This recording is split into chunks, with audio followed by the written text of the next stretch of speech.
Hello, classmates. This is the video project.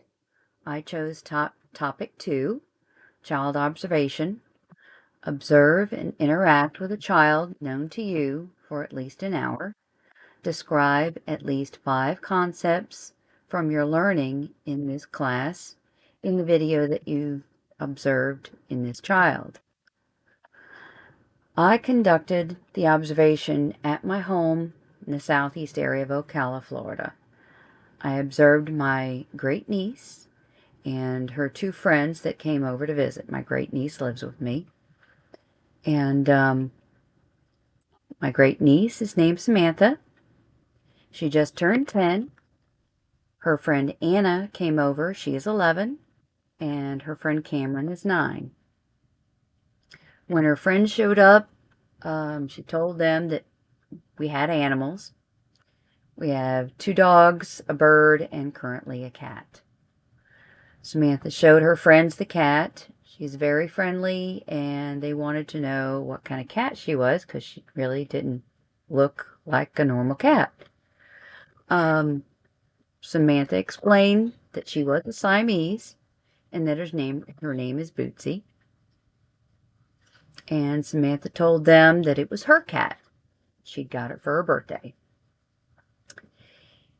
In reference to, I know I'm going to screw up this name, Piaget's third stage of cognitive development, the concept operational stage, children are able to reverse the order of relationship between mental categories where they begin to develop logical thinking skills and can perform operations on concrete objects and events.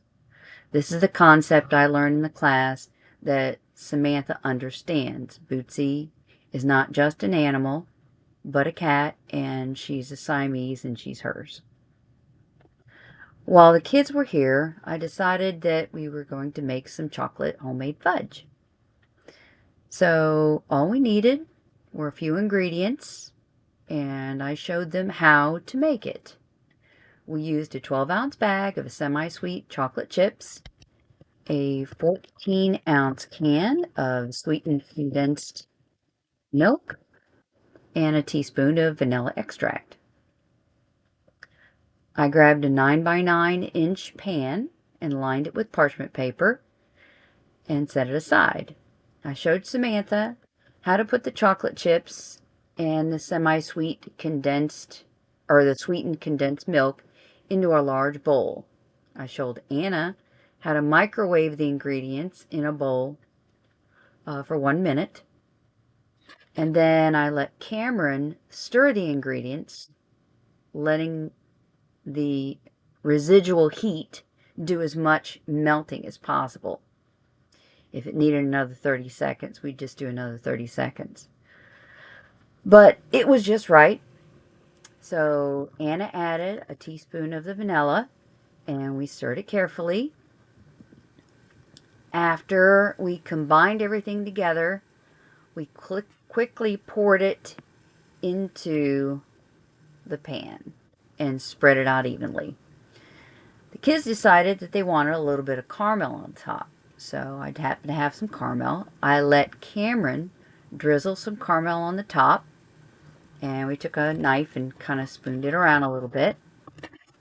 And then Samantha had asked if we had any mini marshmallows, and we did. So we decided to add a few marshmallows on the top. We placed the pan in the refrigerator, let it to cool, and I let the kids go outside to play while it was cooling.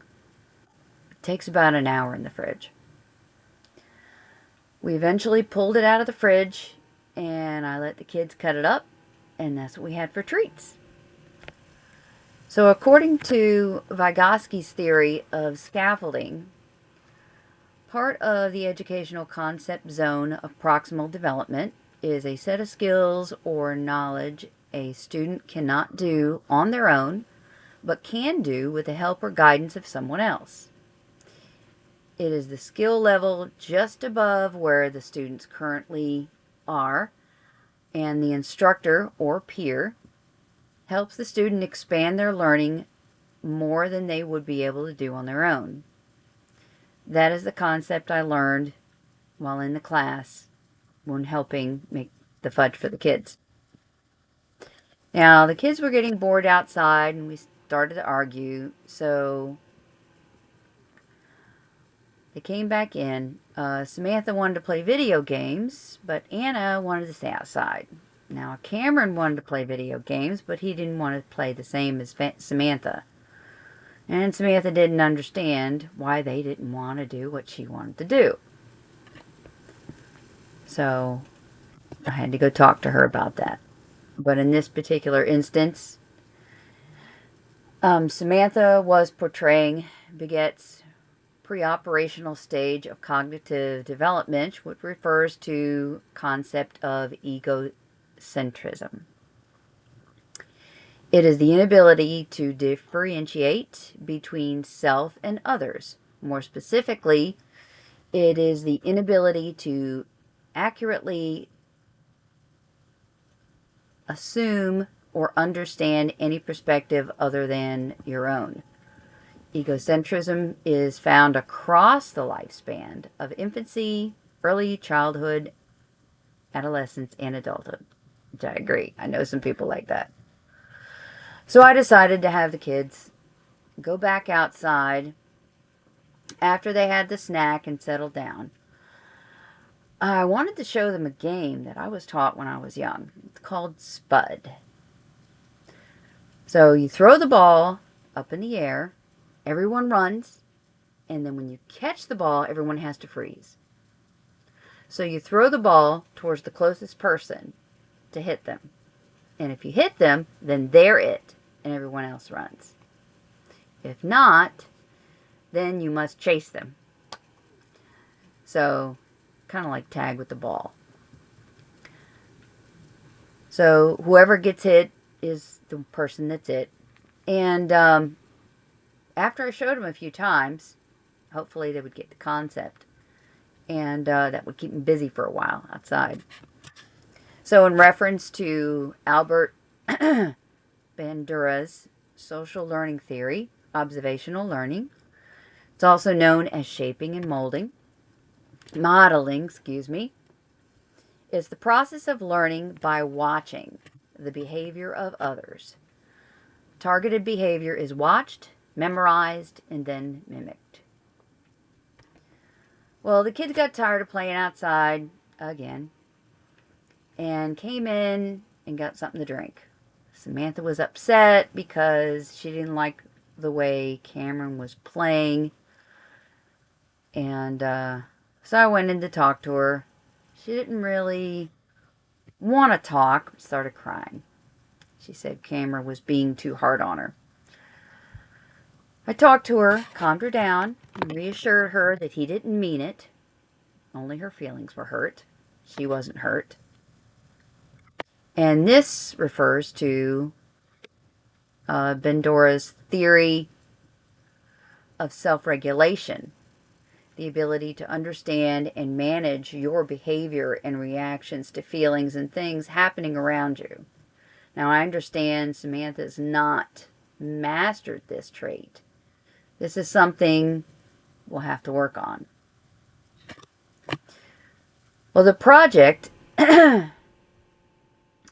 this project, applies to my learning, the things I've learned in class. There's so many concepts and different stages that children go through that I didn't realize. I've learned so much and wish I had taken this course before I had children. I enjoyed doing this project, and it seemed to help things be more clear, breaking down things and understanding the way children learn. I do hope everyone liked the video. I get real nervous on these things, but thank you.